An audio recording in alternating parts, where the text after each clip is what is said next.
For most of my time at Columbia Seminary, my work study was the chapel assistant, which meant most of the time I turned on the lights and folded bulletins, greeted people, collect the offering, so that the senior class members could do their requirement of leading a week of chapel. On Friday of each week, we had communion.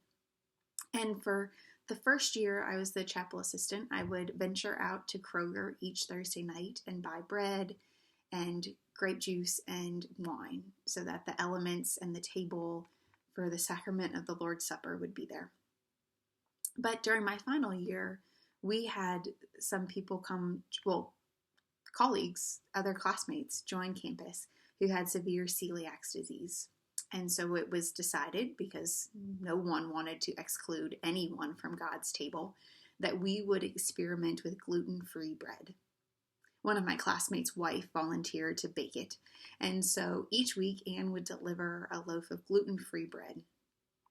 One week, about 10 minutes till worship time, there was still no bread. 5 minutes till worship, there was still no bread.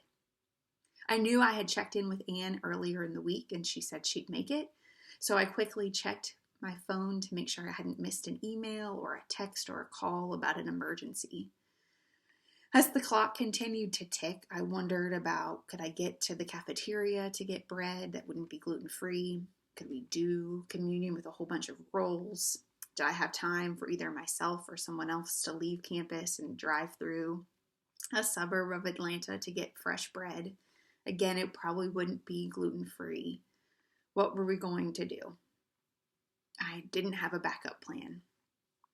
And about 2 minutes till worship, a friend rounded the corner and said, "I just passed Anne. She's running with a loaf of bread in the quad."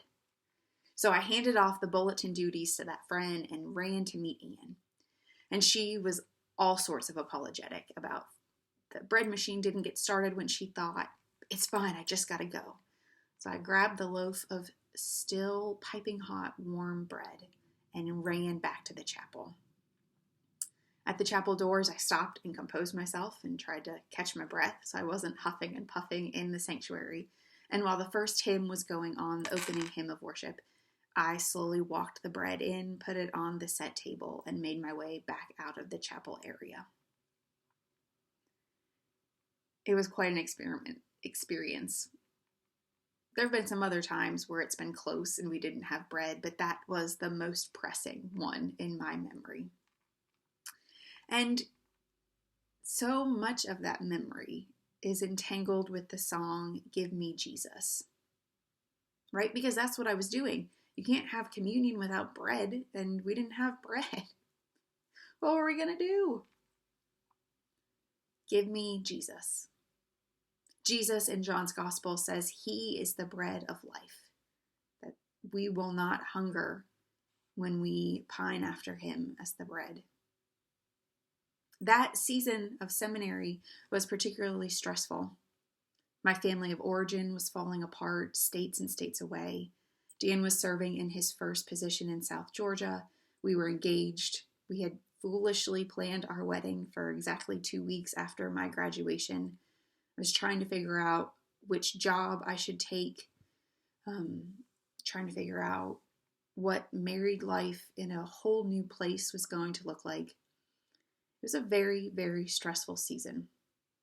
And in that season of trying to take ordination exams and graduate seminary with good grades and job and all those other things, I lost sight of Jesus. I was hungering for a lot of things that I didn't need to be hungering after. I lost sight of Jesus and I lost sight of hungering for him.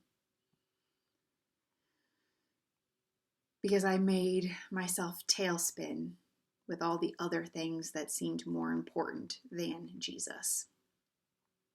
So as this week comes to a close, whenever you interact with bread, whether it's a roll or a pretzel or a tortilla or heck, a frozen Eggo waffle to feed your kids on Saturday morning, I hope that you will stop and think about Jesus in that moment.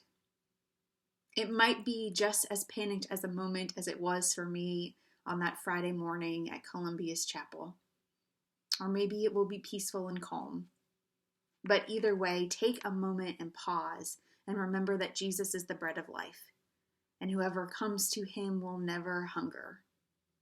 And maybe that will help you remember what you're hungering for. Is it Jesus or is it something else?